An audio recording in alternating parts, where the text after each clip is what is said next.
నమస్తే అండి. నేను మీ దేవరకొండ ఉమా.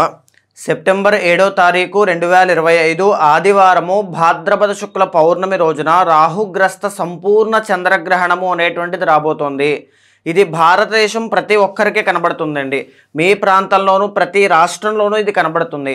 ప్రధానంగా ఈ చంద్రగ్రహణము అనేటువంటిది ఆ 7వ తారీఖు రోజు రాత్రి 9:56 దగ్గర నుంచి స్టార్ట్ అయ్యి 8వ తారీఖు అంటే 12 దాటిన తర్వాత ఆ ఉదయము AM అనేటువంటి టైంలో 1:56 వరకు ఈ చంద్రగ్రహణం కనబడుతుంది. సుమారుగా 3 గంటల 30 నిమిషాల పాటు చంద్రగ్రహణం కనబడుతుందండి. ఈ 3 గంటల 30 నిమిషాలు కూడా వెరీ ఇంపార్టెంట్ టైం. ఈ కాస్మిక్ ఎనర్జీ అనేటువంటిది చాలా హై లెవెల్లో ఉంటుంది. ఈ చంద్రగ్రహణము అనేటువంటిది శతభిష నక్షత్రం, పూర్వభాద్ర నక్షత్రం, కుంభరాశిలో పడుతుంది కాబట్టి మేజర్లీ ధనిష్ట 3, 4 పాదం వాళ్ళు కావచ్చు, శతభిష నక్షత్రం 1, 2, 3, 4 పాదం వాళ్ళు కావచ్చు, పూర్వభాద్ర నక్షత్రం 1, 2, 3 పాదం వాళ్ళు కావచ్చు. ఈ గ్రహణాన్ని ఎట్టి పరిస్థితుల్లోనూ చూడకూడదు. ఆ సమయంలో కొన్ని జాగ్రత్తలు ఏమిటి అంటే, ఆ సమయంలో భోజనం చేయొచ్చా? ఆ సమయం జనరల్లీ రాత్రి కాబట్టి భోజనం చేయాల్సిన అవసరం ఉండదు. కాబట్టి అయినా సరే 7వ తారీఖు రోజు రాత్రి సూర్యాస్తమయం అవ్వకముందే భోజనం చేయడం వల్ల, సరైనటువంటి ఆహార నియమం పాటించడం వల్ల చక్కని ఆరోగ్యం ఉంటుంది. దాన్ని బాగా గమనించండి. గర్భిణీ స్త్రీలైతే ఆ సమయంలో ఎలాంటి అవస్థలు పడాల్సిన అవసరం లేదు. అర్ధరాత్రిది వచ్చి వెళ్ళిపోతుంది కాబట్టి ప్రశాంతంగా నిద్రలో వెళ్ళిపోతుంది కాబట్టి భగవన్ నామస్మరణ చేసుకుని పడుకోండి. ఎలాంటి అవస్థలు ఇబ్బందులు ఏమీ రావు. ప్రత్యేకమైన నియమాలు అవసరం లేదు. ఇంట్లో ఉండి నిత్యము ఆరాధన చేసుకునేటువంటి మహిళలు, దైవారాధన చేసుకునేటువంటి వాళ్ళు పూజా సామాగ్రి తర్వాత ఇల్లు శుభ్రం చేసుకోవడం ఎప్పుడు చేసుకోవాలి అనుకుంటే 8వ తారీఖు సూర్యోదయం అయిన తర్వాత ఇల్లు శుభ్రం చేసుకోవడం, పూజా సామాగ్రి మొత్తం అంతా కూడా దేవుడి యొక్క చిత్రపటాలు కావచ్చు, దేవుడి యొక్క విగ్రహాలు కావచ్చు, అన్నీ ఒక్కసారి శుభ్రం చేసుకుని అన్నీ చేసుకోవడం 8వ తారీఖు సూర్యోదయం అయిన తర్వాత చేసుకోవాలి. అయితే ప్రధానంగా ఏమిటి అంటే, ఈ యొక్క చంద్రగ్రహణ సమయంలో ఏమేమి చేస్తే మంచిది అంటే, ఎవరైతే స్పిరిచువాలిటీ కోరుకుంటూ ఉన్నారో, మెడిటేషన్ ప్రాక్టీస్ చేస్తూ ఉన్నారో, మంత్ర అనుష్ఠానం చేస్తూ ఉన్నారో, లేకపోతే మంత్రసిద్ధి కావాలి, దైవబలం కావాలి, కష్టాలు ఎక్కువగా ఉన్నాయనుకున్న వాళ్ళు చంద్రగ్రహణ సమయంలో ఏ గ్రహణమైనా సరే ఒక్క నిమిషాన్ని కూడా వేస్ట్ చేయకుండా తనకున్నటువంటి ఉపదేశం ఉన్నటువంటి మంత్రాన్ని సాధన చేయడం ద్వారా కానీ, అనుష్ఠానం కానీ, శ్లోక పారాయణ కానీ, మెడిటేషన్ కానీ ప్రాక్టీస్ చేయడం వల్ల అపారమైనటువంటి శక్తి అనేటువంటిది వస్తుంది. ఆరా అనేటువంటిది కొన్ని వందల రెట్లు డెవలప్ అవుతుంది. ఈ విషయాన్ని బాగా గమనించండి. ఎవరైనా సరే చేయొచ్చు. మీకు ఇష్టమైనటువంటి దైవాన్ని, కులదైవాన్ని తప్పకుండా ఆరాధన అనేటువంటిది చేయండి.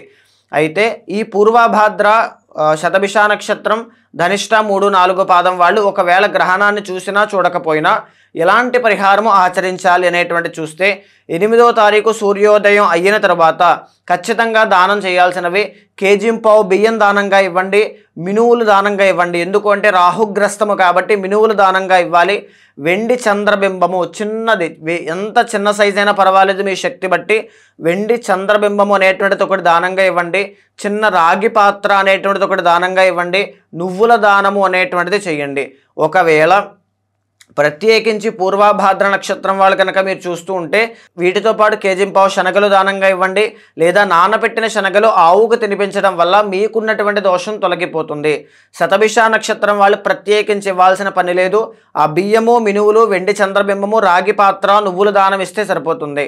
ధనిష్ట నక్షత్రం 3, 4 పాదం వాళ్ళైతే తప్పకుండా వీటితో పాటుగా కందులు, కేజీంపావు కందులు దానంగా ఇవ్వడం కానీ, కందులు నానబెట్టి ఆవుకు తినిపించడం కానీ ఖచ్చితంగా చేయండి.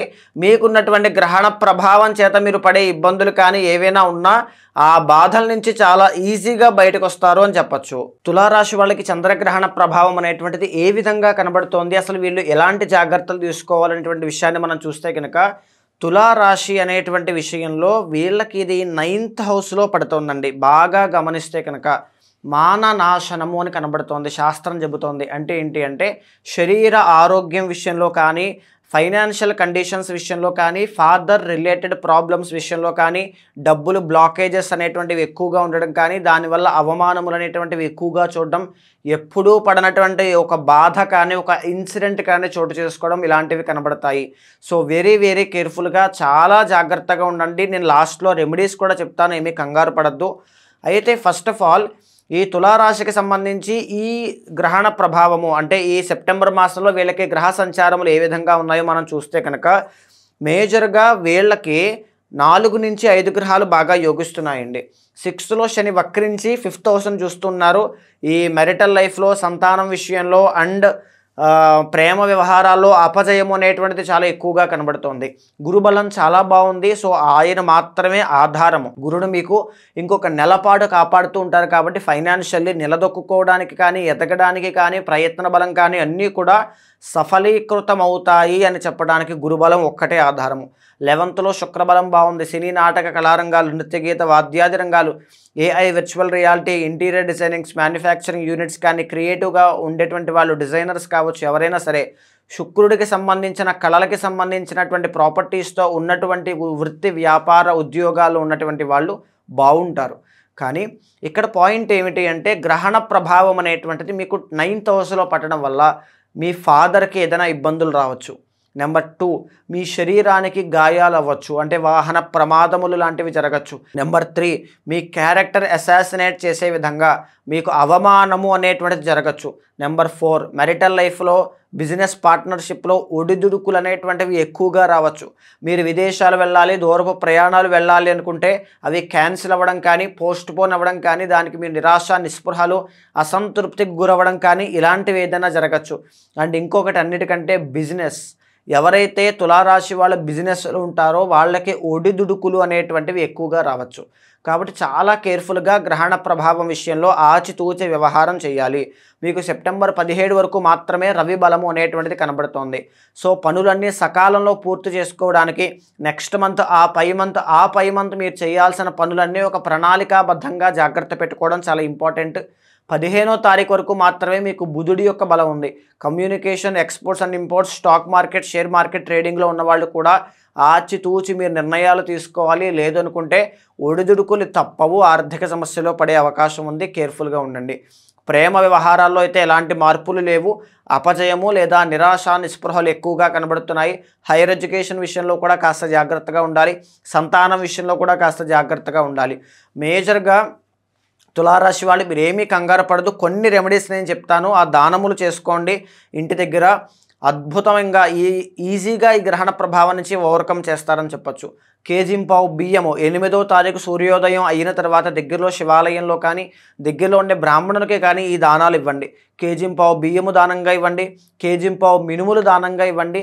చిన్న వెండి చంద్రబింబము, చాలా చిన్న సైజు, మీ శక్తి బట్టి ఎంతైనా పర్వాలేదు, చాలా చిన్న సైజు ఇవ్వండి.